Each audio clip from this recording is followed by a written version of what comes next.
Good morning and welcome to today's webinar brought to you by Safer Systems. My name is Eric Fishman. I am Vice President of Operations and Applications at Safer, and I appreciate you taking the time today to taking time out of your undoubtedly busy schedules to hear about today's topic. Is ALOHA enough for emergency response? So let's get into the agenda. We're going to talk about the right tool for the job, what ALOHA is and what it's used for, what are the limitations of the tool, kind of summarize everything by saying whether or not, answering the question whether or not it is good enough for emergency response, and then field some of your questions. Undoubtedly there will be some questions that we won't have time to get to, and I will reiterate this at the end. We will follow up by email for anything that we don't have time to get to today.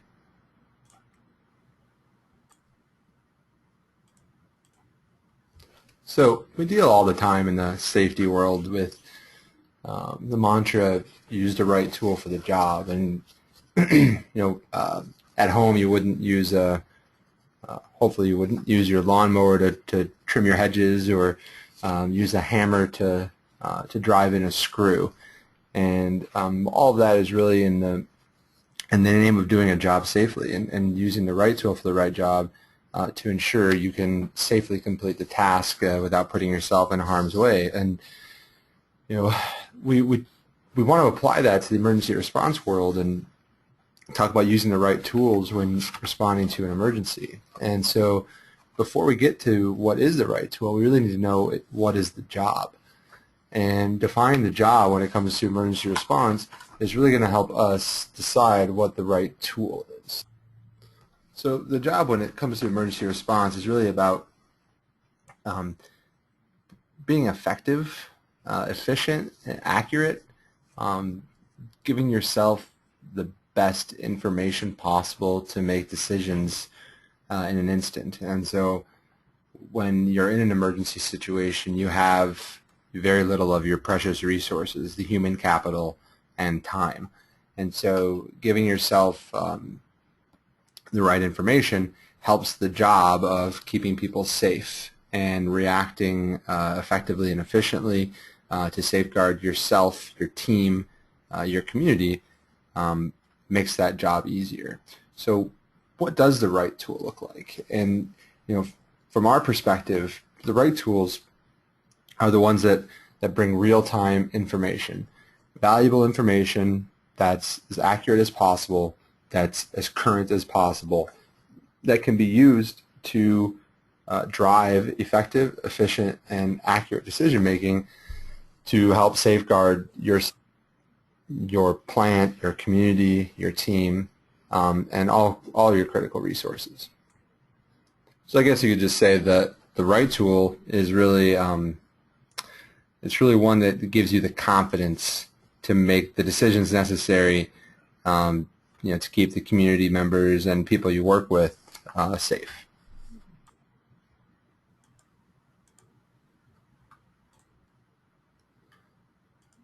So let's get into talking about ALOHA. So what is ALOHA? It's really a hazard modeling software. It's actually developed and distributed by the United States EPA, and it's what we call a static modeling tool that can be used for emergency response planning, or in a crude sense, emergency response predictions.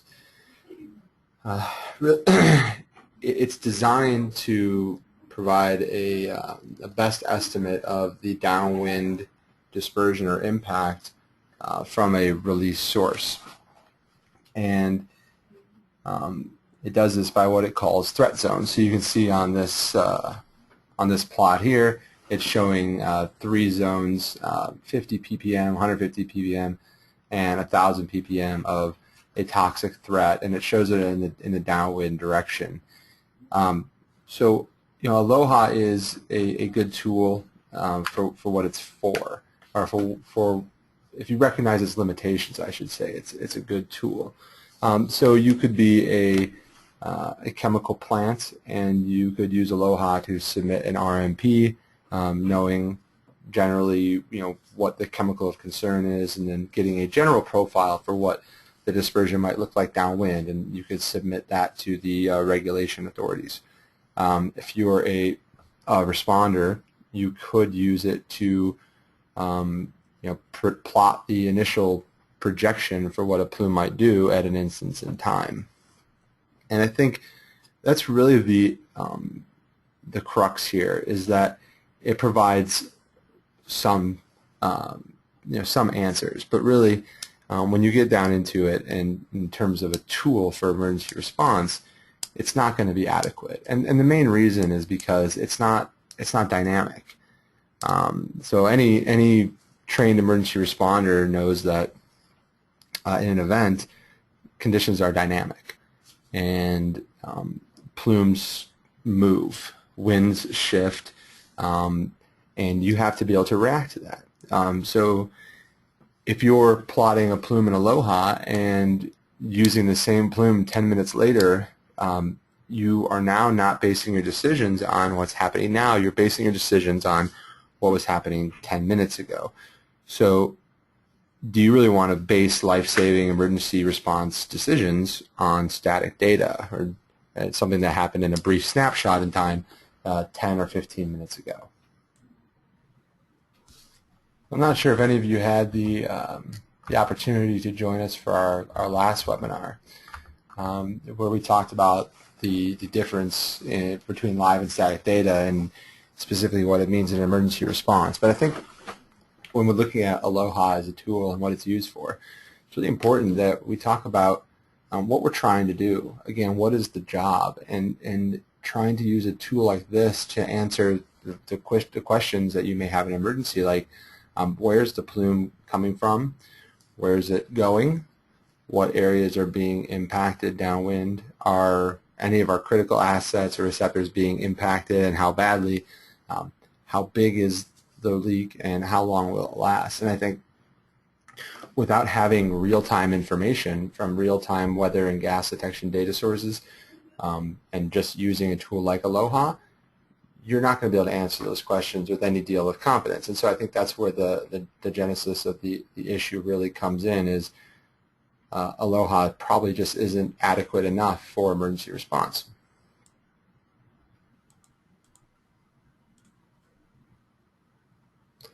So when we dig deeper into ALOHA as a tool, we really want to bring up the limitations of the tool. And ALOHA is, at least they're kind enough as a developer of software and tools to provide you a statement of their limitations right up front. So when you open the software from ALOHA, it tells you what its limitations are. Use caution in interpreting the model's predictions, particularly under the following conditions: very low wind speeds, very stable atmospheric conditions, wind shifts and terrain steering effects, concentration patchiness, particularly near the source. And the model does not incorporate the effects of chemical reactions, particulates, chemical mixtures, terrain, and hazardous fragments. So really it's not that there are limitations, but it's that the limitations are quite significant, because as a responder, you want tools that are going to provide you answers regardless of the environment and your inability to control it.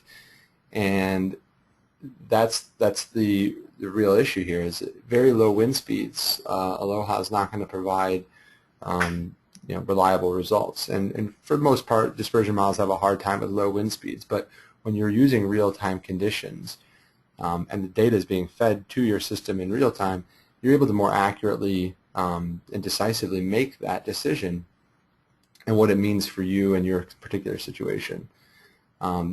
Also cautions you on interpreting the model's predictions when in very stable atmospheric conditions. Again, using real-time data from a local weather station, whether you're a hazmat responder, a first responder at an incident that's using a weather pack or a local weather data source, or you're responding to an incident at your oil refinery and you have a really robust weather station on a tower. regardless, your localized data source is going to provide you the most accurate information. And whether your atmosphere is stable or unstable, you're going to be able to, again, be able to make a better decision or prediction on what to do next based on what your real-time model is telling you to do.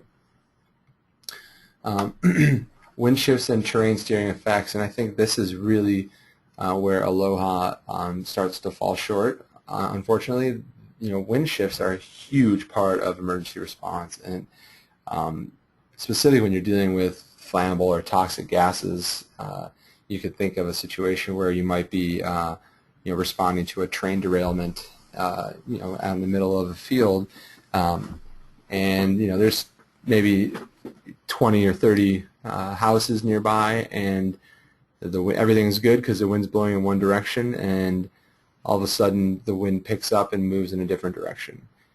And ALOHA is not going to help you see the effects of that wind shift and where the plume has been and where it's going to go. And when you deal with emergency response, not having access to that information, it could be the difference between life and death.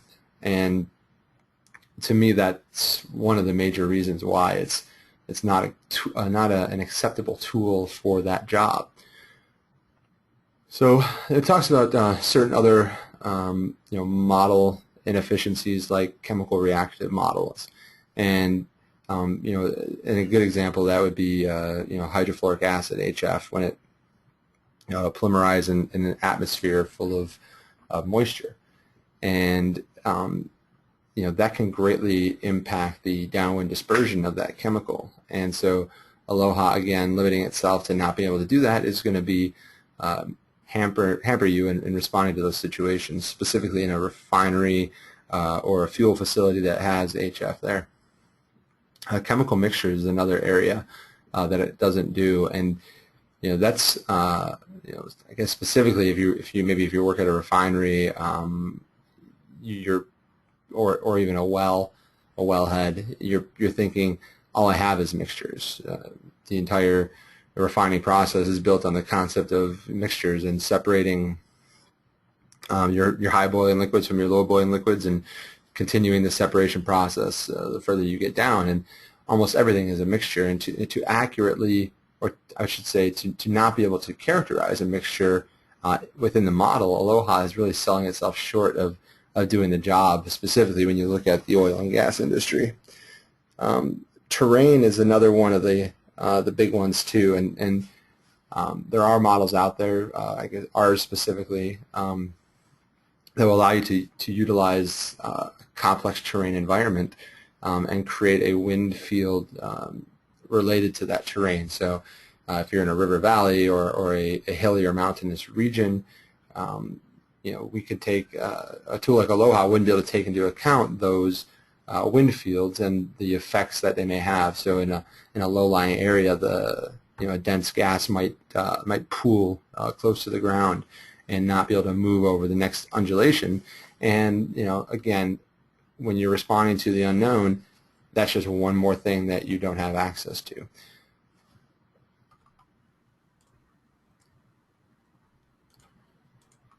Okay, so now that we've discussed the limitations of ALOHA, we're going to try to answer the question of whether or not ALOHA is enough for emergency response.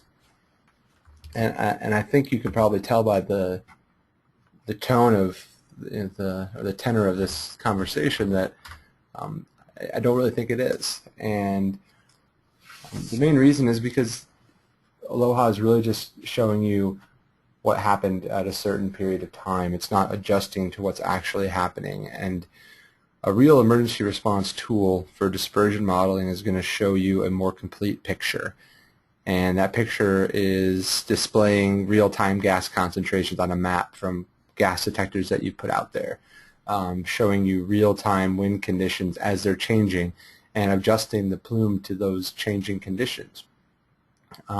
And one step further, using a tool that would even use the gas concentrations that are being fed live into the model to give you an even more accurate picture and assessment of what the toxic cloud looks like. And so that's really the crux, trying to make decisions based on the best information possible. ALOHA falls short. So imagine you have an incident, you've plotted an ALOHA plume, and 15 minutes after you plot it, you don't know what the wind conditions are, and you're trying to answer questions like where do we put our resources that just showed up on scene? How bad is the local school being impacted, if they're being impacted at all? Are any of our muster points downwind, and do we need to evacuate any of them? Can we shelter in place in local community? What what roads need to be closed? Where should we tell the sheriff's department to set up barricades and road closures? And then ultimately, what are you going to do with your resources? You have time and you have people. You have very little of both, and trying to position yourself to make the quickest and best decisions with the information you have from ALOHA is just not going to be good enough. So we also, we showed the limitations of the ALOHA product, and obviously that reveals another reason, or some of the reasons why it's inadequate for emergency response in the hazardous materials industries, and ultimately, as responders, you can't control the changing environment around you.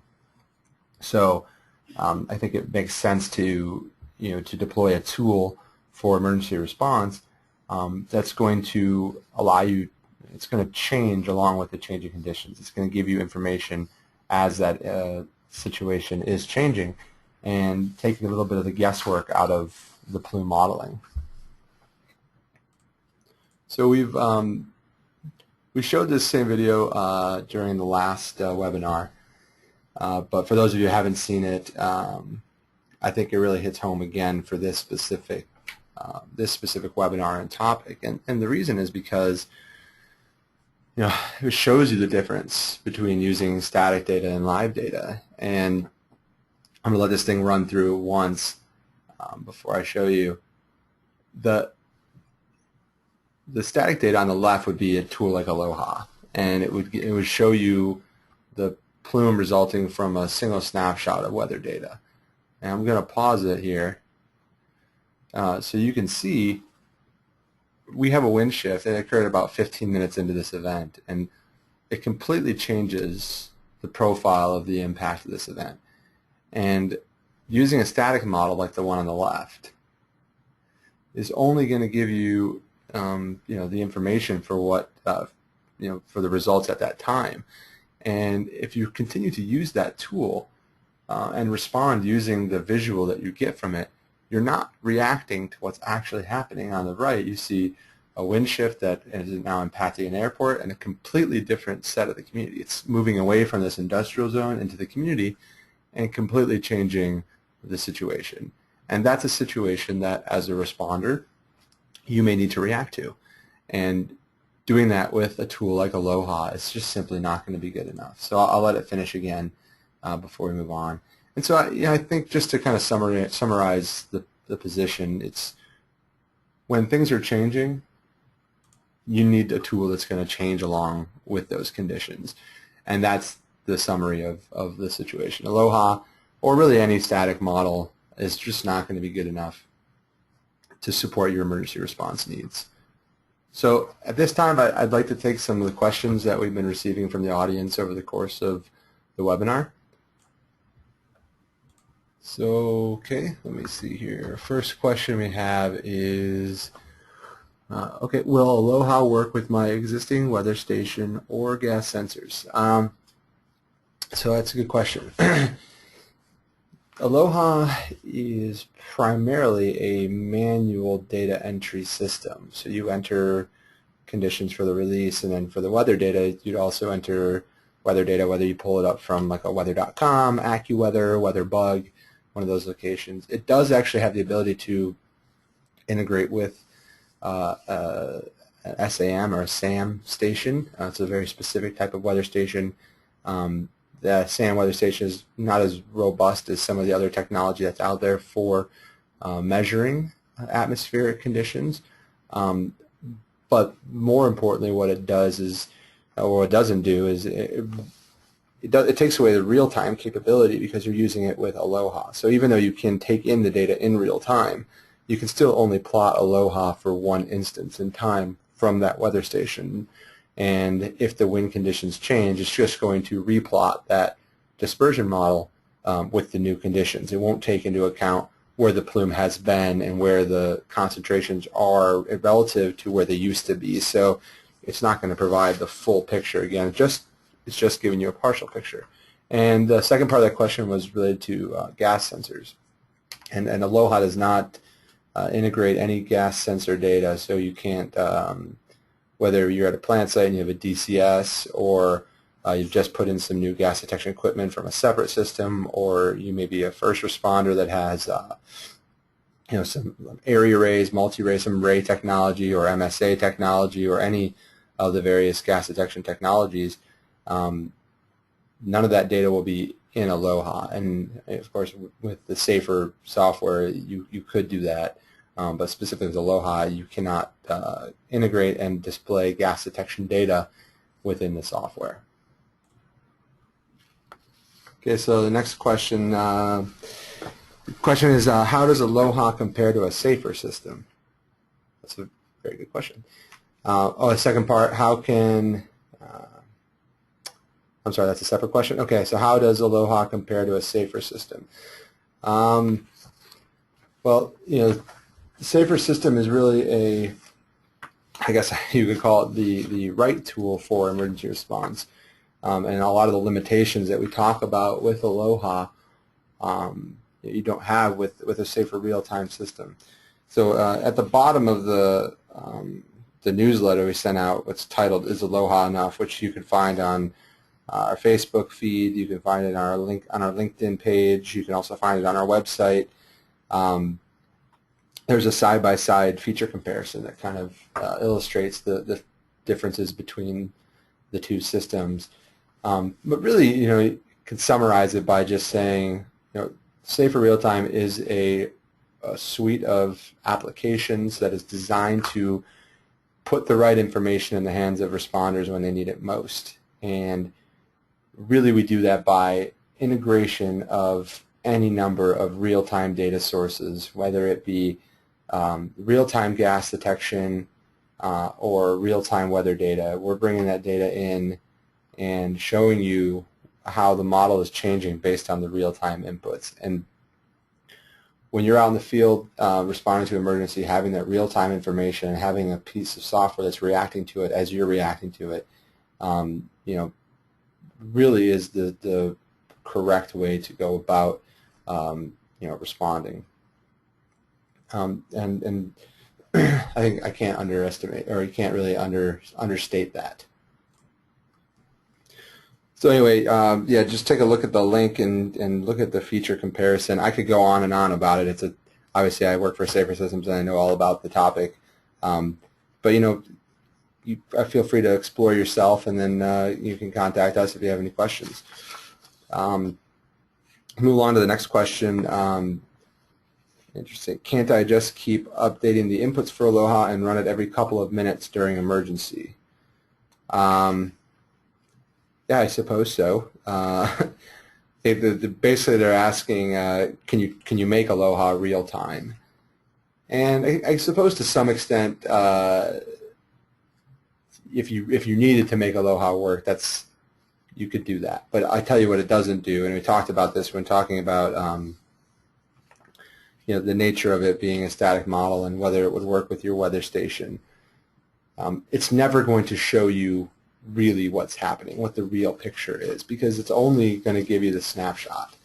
And so even if I ran it now and then I ran it 15 seconds from now, it's still just going to show me how the plume, what it predicts the plume to be given that reading.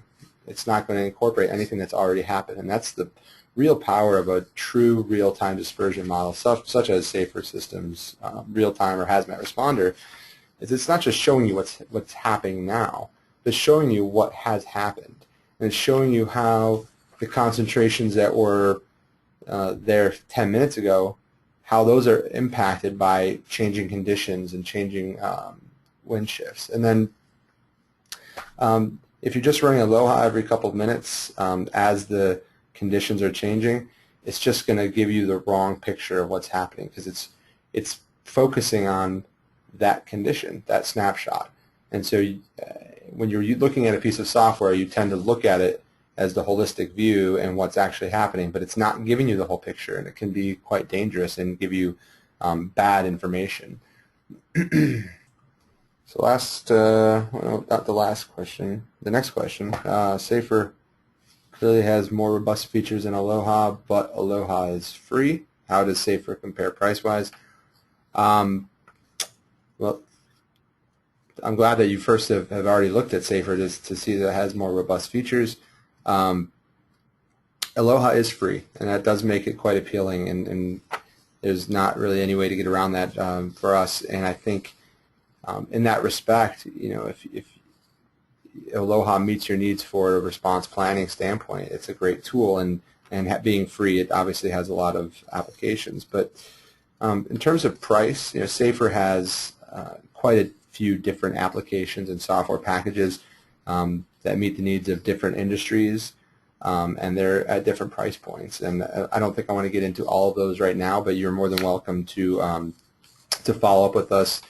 If you have any questions about that or would like to talk to a sales representative about getting a proposal, we are as competitive as possible in the market, whether it be for a plant facility, terminal storage facility, pipeline facility, first responder, whatever the market, we try to be as competitive as possible. Okay, I'm being given the signal that we're running out of time, so for more information, you can email us up at besafer@safersystem.com. You can visit our website and fill out a contact form. But that's all the time we have. We're going to post the video of the webinar to our website, and we'll email you a link so you can forward it on to others or show anybody you'd like. I really want to thank everybody for your time today, joining me in this discussion or the presentation of ALOHA and its use in emergency response. It's a really important subject, and I hope that you found it enlightening and will join us for future webinars. Appreciate your time. Thank you.